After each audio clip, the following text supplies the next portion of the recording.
Hostile intent. Morgan Dawson versus the Thing. Let's get straight into that. Prologue. In the years following the war between the states, men made fortunes in cattle, railroads, and banking. Honest ventures conducted by men with vision and intestinal fortitude. Other men with less determination to achieve their dreams sought their fortunes in less than honest pursuits. Gangs of tough gunmen joined together, usually under the leadership of one man who was faster with a gun or smart enough to know when to use that gun. Trains carrying gold or paper money were targets, as were banks and stagecoaches. Out of this period of lawlessness came city marshals, county sheriffs, state ranger organizations, private detective agencies such as the Pinkerton Detective Agency, range detectives working for various cattlemen associations, bounty hunters, and the United States Marshals and their deputies. Chapter 1. The man rode with confidence. He was in no particular hurry. He had a good horse under the saddle, and he had no trouble with a big grey mule loaded with supplies. It was late fall, and the man was seeking his own fortunes. He decided to spend the winter trapping in the Kiamichi Mountains in Indian Territory. Oklahoma had not become a state, and the land rushes hadn't yet occurred. But there was a fortune to be made in these mountains, if a man had grit and didn't mind working hard from sunrise to sunset. Long, hard hours working on farms, equally long, hard hours looking after someone else's cattle, working as a lumberjack or hunting and trapping. And the horseman had been offered a job in several settlements as a city marshal, but it turned them down. He was through with that line of work. No, Morgan Dawson was through with enforcing the law. He believed in the law, believed civilization needed law, but he just couldn't see himself ever having what he wanted as long as he wore the badge. And Morgan Dawson had been a deputy United States Marshal out of East Texas. He'd been in more than his fair share of gunfights with bank, express office, and stagecoach robbers. He knew the long, dangerous trails he'd followed to bring wanted men in to face justice. He knew about the areas outside local jurisdiction which many refused to enter. He'd been dedicated and had a sterling reputation as a man who'd always captured his man. And after he'd put 10 years into the job, he resigned his commission and sought new prospects. Oh, Morgan Dawson knew all about prospects. He'd gone north into Kansas twice with the trail drives. He'd ridden a shotgun messenger for Wells Fargo, and had been a good dependable cow hand. But there was always someone who thought that he would be, and should be, what God had intended him to be, a lawman. Now he found himself on the north shore of the Red River, heading into country he'd been in time or two, but which really made him nervous and apprehensive. Well, there were really bad men hiding in these mountains, who had committed heinous crimes in Texas and surrounding states. Moonshiners who'd made and sold whiskey to the Indians, gun runners, and he knew from experience, monsters. And the monsters frightened him more than walking into a room full of trigger-happy killers looking to make a name for themselves. But he felt confident if he avoided the really heavily forested areas, he'd have no problems with human monsters, or real monsters such as werewolves. And Morgan avoided larger settlements. He preferred to resupply in Choctaw or Cherokee trading posts. Fewer questions and friendly folks who waited on you quickly. If someone thought they recognized him and asked him his name, Dawson would say his name was Joshua Boone. He had no love or an ambition to prove his ability with a gun. He was fast and accurate. The fact that he was still alive would attest to this. In one trading post he'd heard of a young Choctaw man driving 3 head of cattle through the forest just north of the trading post who was ambushed and killed. His 3 head of cattle were killed also. What made Morgan's ears perk up was the information that the man's throat had been so savaged his head was held on by a strip of skin. The owner of the store asked Dawson where he was heading. You say that young fellow was killed north of here? Yep. They found what was left of him and his cows about 7 miles north of here. Which way you travelling, mister? West, replied Dawson. I'm headed west. To be honest, Dawson had every real intention of heading west, but a few miles down the trail, he ran across what appeared to be a giant, human-looking footprint in the mud of the Shadow Creek. Neither horse or mule wanted to cross the stream. Dawson turned north and rode towards where the young man had been murdered. Dawson turned his collar up over his neck. The forest was alive with movement and sound. However, the movement was due to the wind moving through the upper branches. The sound was due to rustling of the leaves upon the ground. His right hand left the reins and hung close to the butt of his .45. He brought the horse up short as he and the horse reacted to a single gunshot. He shocked his rifle from its boot and clambered around. Nudging his horse, he moved slowly and as quietly as possible through the forest. He reined up and climbed off his horse and moved from tree to tree. He soon saw a young man skinning a rabbit. An older Henry repeating rifle stood propped up against a large rock. A beat-up blanket and canteen lay off to one side. He wore a torn and tattered old coat, and his boots had several holes in the soles. Dawson cleared his throat, and the young man became startled. He eyed the rifle, and Dawson spoke calmly. "If I wanted to hurt you, friend, I could have already taken you. I'm peaceful. I heard a shot and I came looking. Nice rabbit." "Thank you, stranger. I was planning on skinning and dressing it. You care to join me?" And Dawson looked around and commented, "It's going to get awfully chilly tonight. I think we can find a better place to camp." Yeah, I guess you're right. Where's your horse?" "I don't have a horse. Had to trade it for a rifle and 5 shells." "How many shells do you have left?" "None. 5 shells. 1 shot a day for food.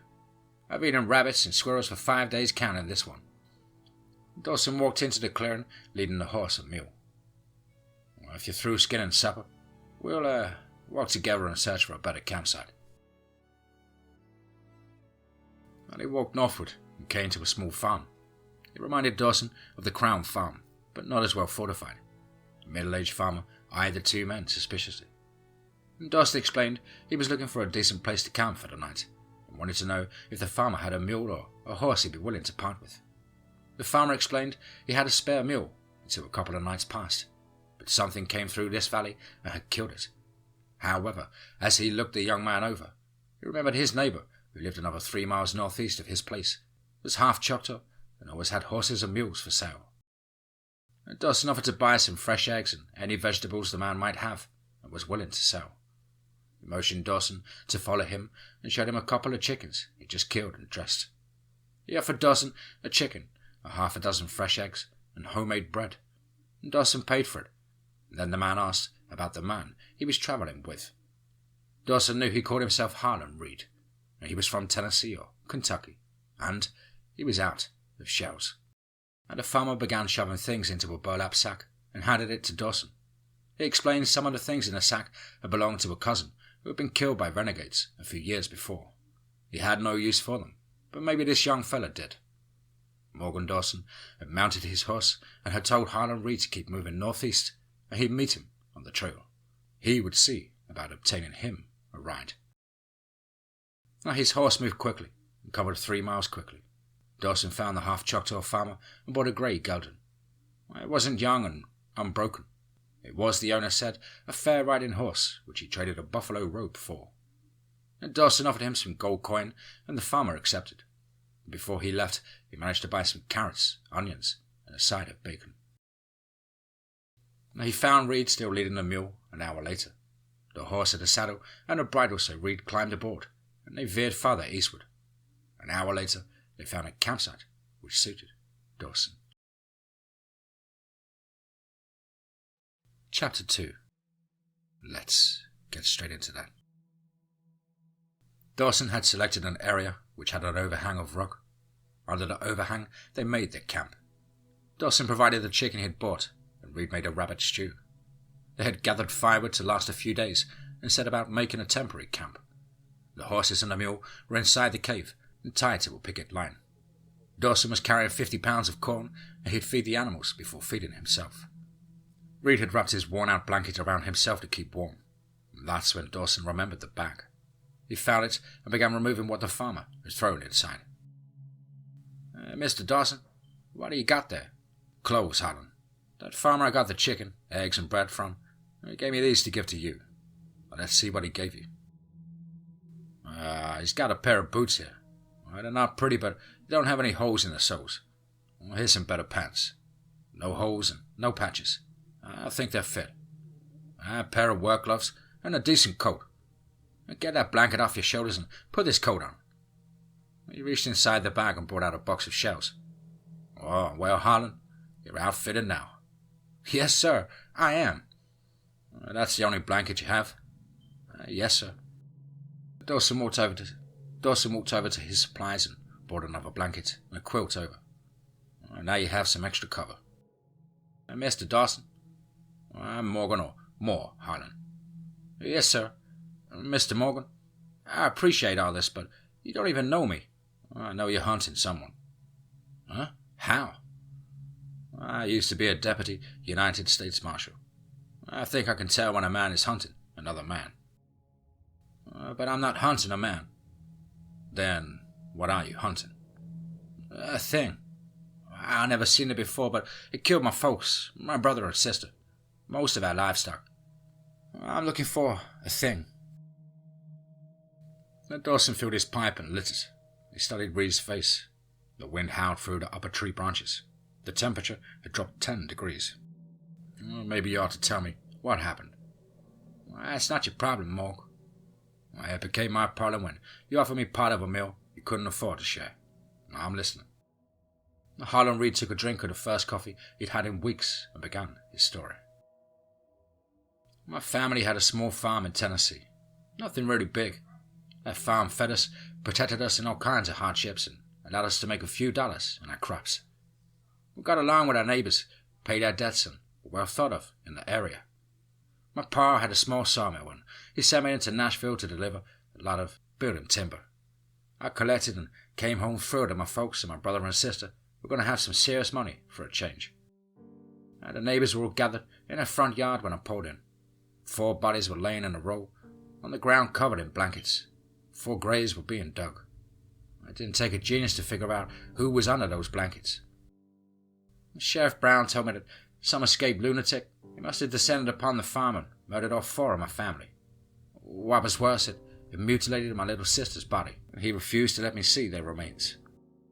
I asked him why he thought it was a lunatic that had done this. He shrugged his shoulders and led me to one track they found on the place. It was a footprint of a barefoot man. Sheriff Brown said he thought only a lunatic or a big renegade Indian was responsible. I watched my neighbors bury my family, told Sheriff Brown that I was taking a few things to sell the house and then the farm. I was going hunting. Well, that was 3 months ago. I ran out of money, had to sell my horse and pistol, kept a few odds and ends, and crossed over into Oklahoma territory from western Arkansas. I decided to stop and work a bit to earn enough for this Henry and literally a handful of shells. I'll catch the monster who killed my family, Morgan. It may take me some time, but that's what I've got. Plenty of time. Morgan listened quietly, took a sip of coffee, and stared into the eyes of Harlan Reed. You called it a monster. Oh, yeah. Well, this thing, whatever it is, was killing stock animals, family pets, and other folks living in rural areas from Tennessee into the territory. It's fast and it's mean. I've had some dealings with monsters. I was hoping I'd never deal with another. Dawson stood up and stretched. He walked over to the animals and spoke civilly to them, and then returned to the fire. Get some sleep, Harlan. Big winds coming our way. We're pretty well protected where we are. I'll wake you up in about 3 or 4 hours to spell me. Dawson picked up his rifle and moved into the shadows among the rocks near the entrance of the overhang, wrapped a blanket over his shoulders, and sat watching the forest around them. The wind was bending the branches and whistled through the rocks. Morgan was thinking about the life Harlan Reed must have been living for the last several weeks. How he must have felt to find out on returning home from a business trip to find his entire family destroyed. Well, he knew that feeling only too well, for it happened to him years ago. That incident had led him into becoming a lawman. Chapter 3. Let's get straight into that.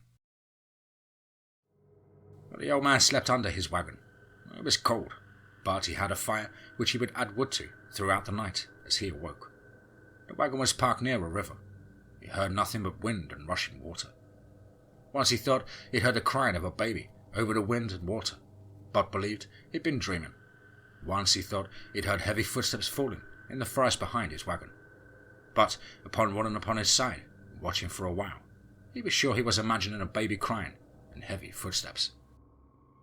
He slept, and soon awakened to the definite sound of someone moving about in the camp.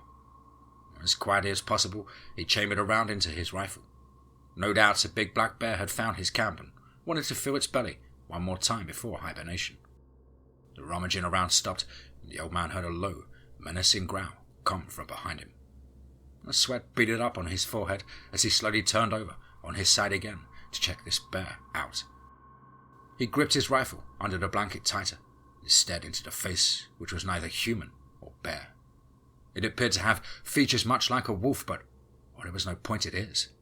This creature's ears were on the sides of its head. It had a huge mouth full of sharp, pointed teeth. It had a broad, short muzzle. The old man's eyes widened as he began straightening upright on the outside of the wagon and gripped the bed of the wagon with long, claw-like hands, and then lifted the wagon on its side and flipped it over. The old man struggled to his feet and tried to remain calm. He freed his rifle from his blankets and pulled the trigger. Nothing happened. The thing was standing on its hind legs and still close to 9 foot in height. It roared and leapt towards the old man. He squeezed the trigger, and again there was no explosion. 2 misfires. The old man brought the rifle up to swing it, but realized the futility of using his rifle as a club. The thing was upon him and sank its long, sharp teeth into his neck, severing the jugular vein. Blood shot outwards, and with its long claws it plunged its hand deep within the man's chest and began ripping the man to pieces. The 2 horses tied to a picket line were ignored by the beast. Chapter 4. The creature moved quickly through the forest. It had made a kill and had fed. The smell of smoke would come and go as the wind changed directions. The beast knew where there was smoke, or there would be people, and people were easy to either frighten or kill. It would stop as it moved through the forest, sniff, and then continued its search. And as dawn approached, the creature found a dead tree lying on the forest floor and stretched out on the ground beside it, and then slept. Harlan Reed had been frying bacon and eggs when Dawson opened his eyes. He could smell coffee brewing, and he realized that he was hungry. Dawson had intended to remain another night in this camp, but whether it was Reed's explanation or a lot of thought through the long cold night, Morgan Dawson was going to move. He told Reed they should try and find an abandoned trapper's cabin, a barn, anywhere they could stay safely. He told Reed he felt there was a change in the weather developing. Reed agreed, and they packed up before mounting up. Dawson dug through his supplies and produced a gun belt and a spare .45. He gave it to Reed, who thanked him for the gun, but he waved it off. Chances were getting higher that he might need this pistol at some point. They rode out together. Dawson set his direction as east by northeast, but for some reason he wanted to leave the area. They moved slowly. Both horses and the pack mule were acting a bit nervous. They reined up just inside the timberline and looked at the scene before them. A wagon lay on its right side. Supplies had been scattered all around, and 2 horses were tied to a rope picket. What happened here, Morgan? And Morgan dismounted, took his rifle, and handed his horse's reins to Reed. He still had a round chambered, and slowly and cautiously he approached the wagon. Suddenly he came up short. The body lay just beyond the wagon. Not even the buzzards had taken advantage of it. Harlan, Dawson said over his shoulder, tie the horses and mule up next to these other 2. Then bring me a shovel. And the man known as Harlan Reed did as he was asked. He brought a shovel over and handed it to Dawson. And as his eyes fell upon the old man's body, he felt the urge to puke. Dawson covered the man's body with a blanket lying on the ground. Better? Yes, sir. My God, what could have torn a man up like that? Well, I think a couple of things. Big bear, a big wolf, a cougar. He paused and looked next to the covered body. A big creature with a human-like foot. Maybe the one you were trailing. Reed knelt down and examined the one clear track. It looks very much like the one I'm trailing. Bring those 2 horses over. We're going to flip his wagon back over onto its wheels. And the man's horses were brought over, Ropes were attached to their harness and to the wagon. Reed led them towards the end of the forest. It wasn't that difficult, as the wagon was unloaded. Dawson recommended Reed gather up all supplies and stack them into the back of the wagon. While Reed was busy loading supplies, Dawson dug a grave and buried the old man. He had removed any and all personal papers, and a man's watch and $20 gold piece. "Now let's unload my mule and put my supplies in the back of the wagon. We'll tie our stock behind and ride in the wagon." "It sounds all right, but we'll be moving pretty slow." Dawson turned his coat collar up and pushed his hat back. "I'm in no rush to catch up with whatever this thing is." "Did you check the old-timer's rifle?" "Well, he tried firing twice and had 2 misfires." "Yeah, I noticed." Nothing more was said that morning as they made their way along the river. Both were thinking. Reed drove the wagon while Dawson sat riding shotgun with his 44-40 Winchester. And towards late afternoon, they stopped to make camp. Dawson took the old man's rifle, stepped several yards away from the wagon, and cocked it, and proceeded to fire away into the air. He turned to Reed.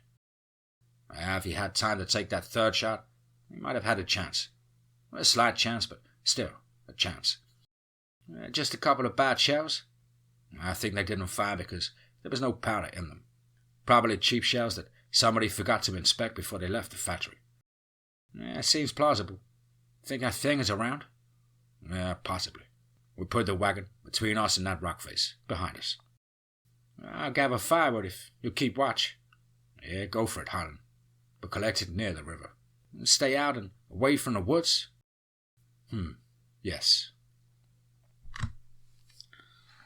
Tim and Karen White were camped only a few miles away from Morgan Dawson and Harlan Reed. They heard the shot fired by Dawson, checking out the old man's rifle.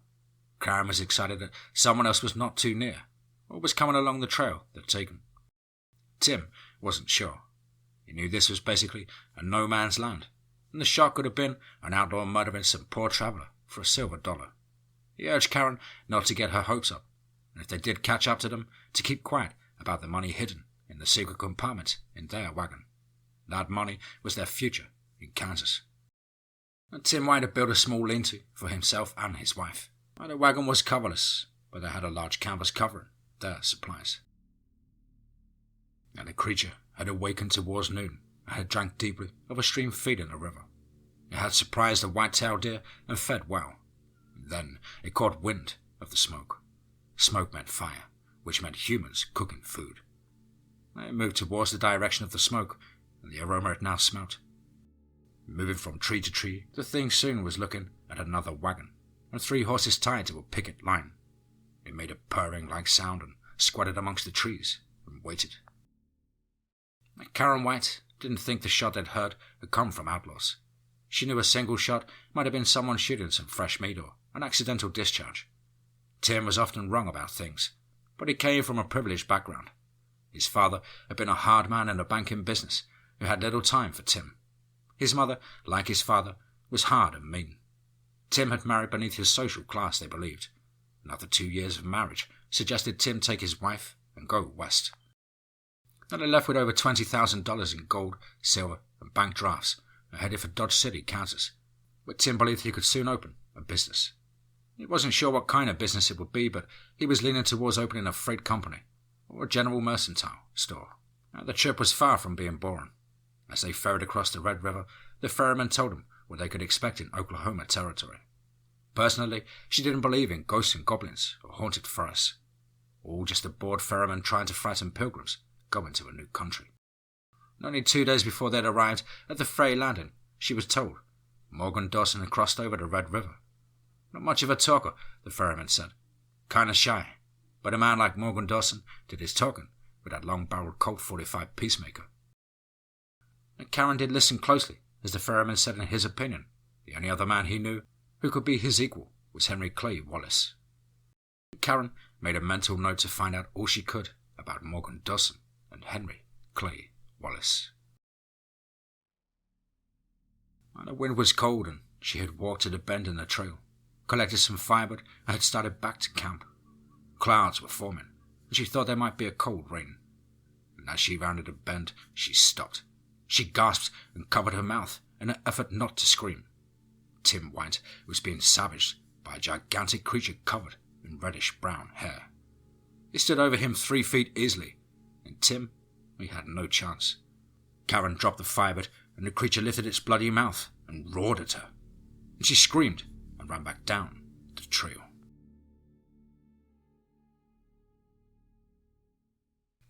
Chapter 5. Let's get straight into that. Dawson had mounted his own horse and had left Reed fortifying the camp a bit. It looked as if there could be rain. He'd ridden a mile or so when he heard a woman screaming. He sped his mount up to a gallop. A young woman was running towards him. Several yards behind her came a demonic creature. Dawson stood in his saddle and began firing on the creature. He knew he'd hit it as it was spun around and came to a stop. The woman had rushed past him in terror. He fired twice more and the creature disappeared into the trees. Dawson spun the horse around and raced after the woman. He saw her and urged the horse faster, came up beside her, leaned over, in the saddle, and then lifted her. She rode wide-eyed and terrified into his and Reed's camp.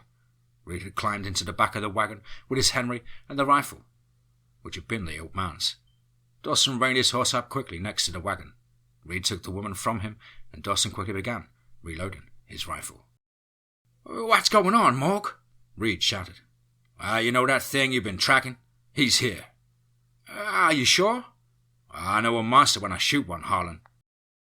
Dawson led the horse to an area they were putting them in, away from the elements, and hopefully away from monsters.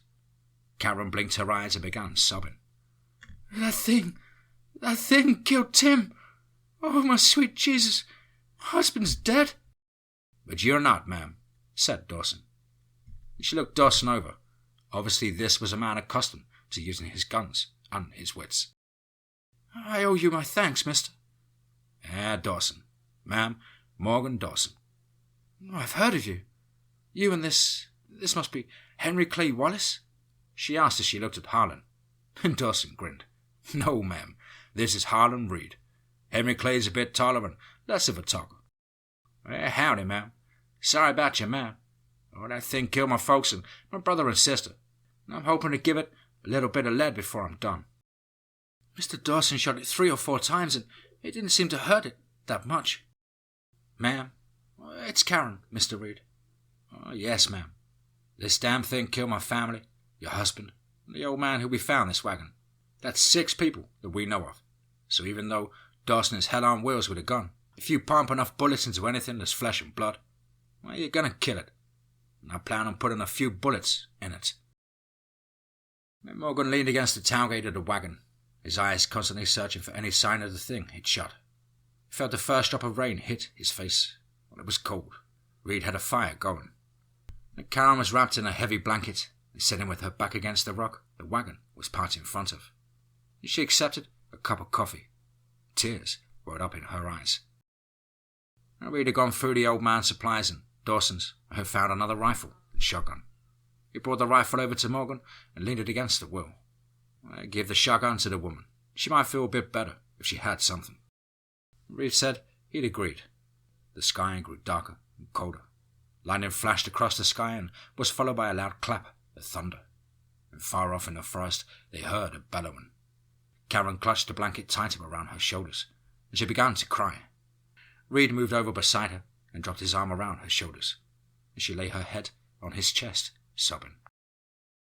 And Dawson glanced over, checking on them, and he wasn't the only one checking things out.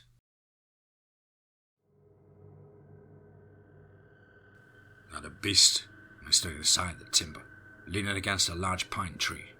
Dawson's bullets had hurt it, and it bore a burning hatred for this creature. Were he stronger, he would attack and kill without compassion, without remorse. But he was hurt, and these humans would not be like the old man or the one he'd killed earlier. Angrily, he pulled himself tree to tree, moving away from the wagon, the animals, and humans. Karen finally fell asleep during the rain. Reed and Dawson both sat away from the fire. Harlan slept a 2-hour shift, and then Dawson would rest for 2 hours. This continued throughout the night. 2 hours before dawn, it began to sleet. Dawson had coffee brewing and bacon frying by full daylight. He checked both rifles to ensure that they were working correctly. And Harlan walked up and asked what he had in mind. Hitching the wagon up, taking the woman to where they had camped, burying what's left of her husband, and decide where we're going next. Maybe the snow will cover our tracks and also our scents. Harlan hitched the horses and tied his horse and a mule behind the wagon, and Dawson climbed into his cold saddle. He kept one rifle in his boot and lay his primary weapon across the front of his saddle. Harlan helped the woman to the front seat and took up the reins, and they moved out. The woman still held the shotgun. Her eyes moved left and right as they moved towards the camp Tim White had set up. When they arrived, Dawson moved forward on foot. Harlan took rifle in hand and sat in the wagon with Karen.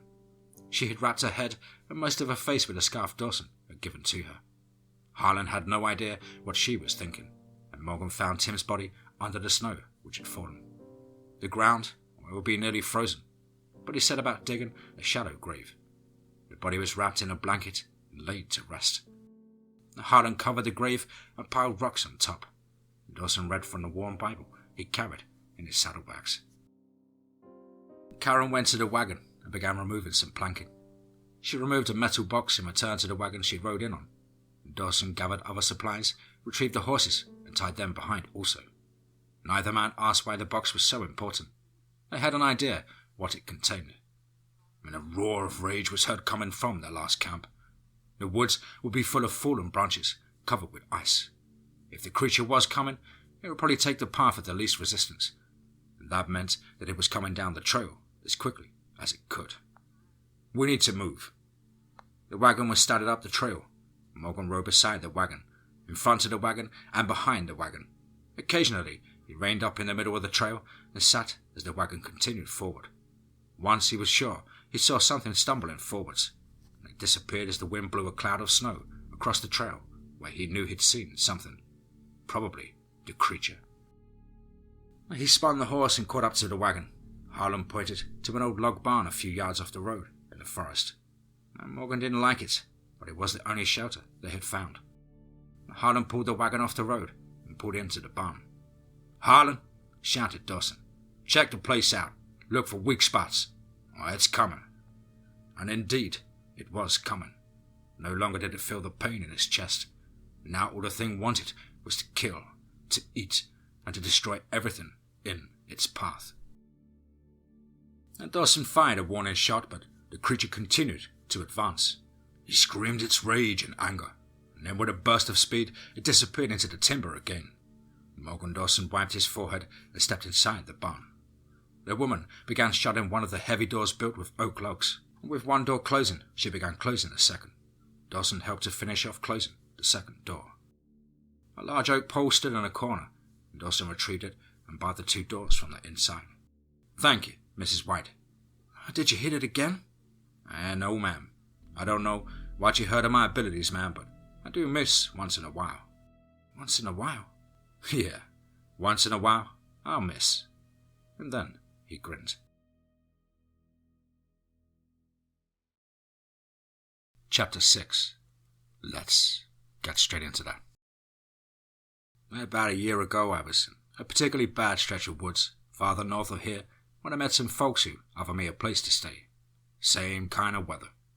Werewolves were a problem for Bill Crown and his nephew, and his nephew's wife. Henry Clay Wallace and a couple of his men came along and we settled up. We had to use silver bullets, dynamite, and fire to do it, but we rode out of that situation.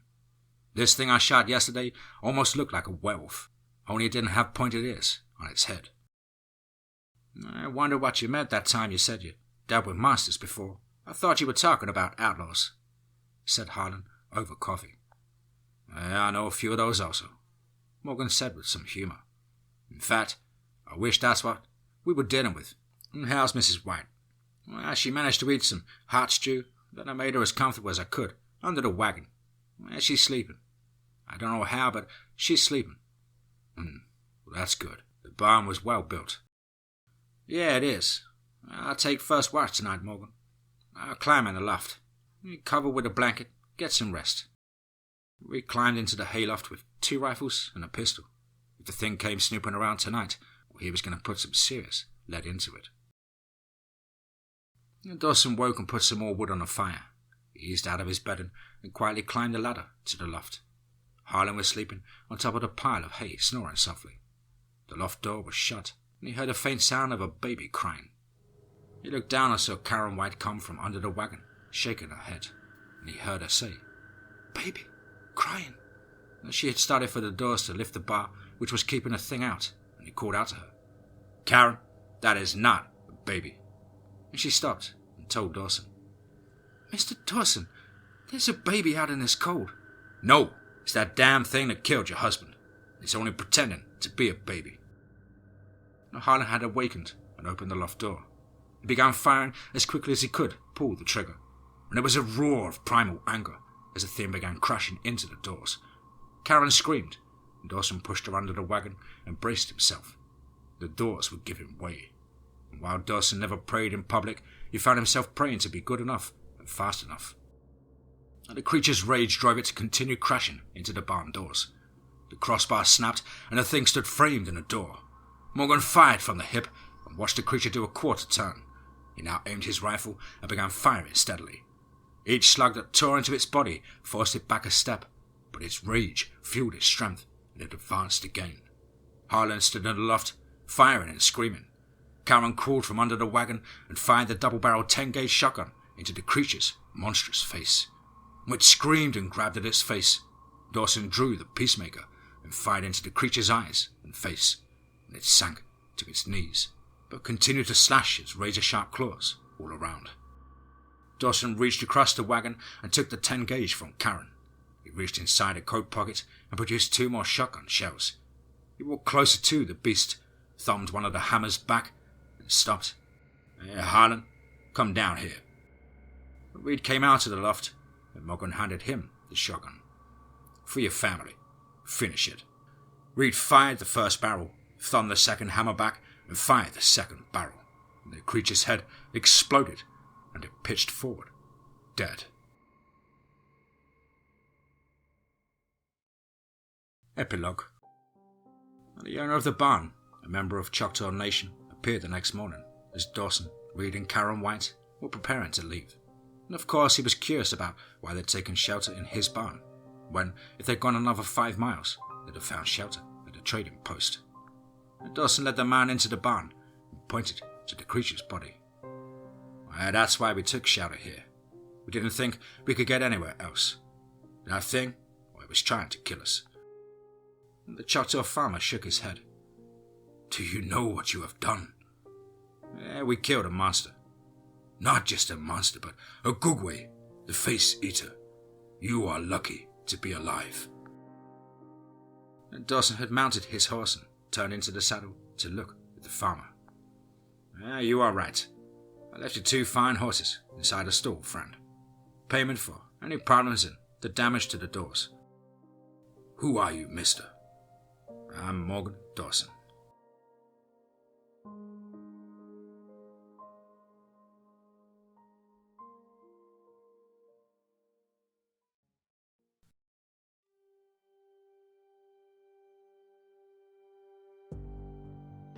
Wow. Suddenly another one. Wow. Absolutely exhilarating, chest-pounding, nail-biting action and terror from the incredible mind of David Holley, exclusive to the DMTForestOfFEAR channel. Big thank you, David, once again for letting us go back through this incredible collection of yours. I really do hope you're enjoying this as much as I am as we revisit the good times and the adventures of the Hostile Intent series. Well, guys and girls, as ever, you know the drill. Please do let us know what you thought down below in the comments box. Please do like and share. It really does help build the channel and our community further. And why not hashtag TeamFEAR and DMT's Cryptid crew. Now, if you can pen a story packing that much punch, then please do get in touch with me at the contact email, which is as on screen. contactthedeadone@gmail.com. I really look forward to hearing from you. As always, guys and girls, I hope you're well and happy and taking a fight back to life and try and stay fit and focused. But above all, remember, be safe, not sorry.